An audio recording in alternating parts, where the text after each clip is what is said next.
வணக்கம், இது உங்கள் பாலிமர் பைசான். இன்றைய வானிலை தகவல். மழையை பொறுத்தவரை இன்னும் 4 நாட்களுக்கு அதிதீவிர கனமழை பெய்யக்கூடும். தமிழ்நாடு, புதுவை மற்றும் காரைக்கால் பகுதிகளில் அநேக இடங்களில் இடி மின்னலுடன் கூடிய லேசான முதல் மிதமான மழை பெய்யக்கூடும். கனமழை பெய்யக்கூடிய மாவட்டங்கள் நீலகிரி, கோயம்புத்தூர், திருப்பூர், ஈரோடு, கிருஷ்ணகிரி, தருமபுரி, திருப்பத்தூர், சேலம், நாமக்கல், கள்ளக்குறிச்சி, திண்டுக்கல், தேனி, தென்காசி, மதுரை, கன்னியாகுமரி மற்றும் திருநெல்வேலி மாவட்டங்களில் ஓரிரு இடங்களில் கனமழை பெய்ய வாய்ப்புள்ளது. மாலை நேரத்தில் ஒரு மிதமான மழையும் இரவு நேரத்தில் அதிக கனமழை பெய்ய வாய்ப்புகள் இருக்கிறது.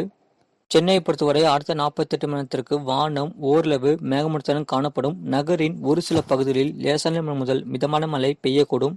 கடந்த 8 மாதத்தில் பதிவான மழையளவு கிருஷ்ணகிரி மாவட்டம் ஓசூர், நீலகிரி மாவட்டம் மசிலக்குடி தலா 10 சென்டிமீட்டர் பதிவிற்கு, சிவகங்கை மாவட்டம் திருப்பத்தூர், ஈரோடு மாவட்டம் தாளவாடி தலா 9 சென்டிமீட்டர் பதிவிற்கு, நீலகிரி மாவட்டம் கூடலூர் பஜார், சிவகங்கை மாவட்டம் திருப்புவனம், கோவை மாவட்டம் சோலையார், தருமபுரி மாவட்டம் ஒகேனக்கல் தலா 4 சென்டிமீட்டர் பதிவிற்கு, நீலகிரி மாவட்டம் உதகமண்டலம், தேனி மாவட்டம் தேக்கடி, பெரம்பலூர் மாவட்டம் தொழுதூர், விருதுநகர் மாவட்டம் ராஜபாளையம், கோயம்புத்தூர் மாவட்டம் கோவை தெற்கு, கோயம்புத்தூர் மாவட்டம் சின்னக்கல்லா, திருச்சி மாவட்டம் மருங்காபுரி, மதுரை மாவட்டம் வாடிப்பட்டி தலா 2 சென்டிமீட்டர் பதிவிற்கு, நீலகிரி மாவட்டம் தேவாலா, திருவண்ணாமலை மாவட்டம் ஆரணி, நீலகிரி மாவட்டம் அவலாஞ்சி தலா 1 சென்டிமீட்டர் பதிவிற்கு மீனவருக்கான எச்சரிக்கை.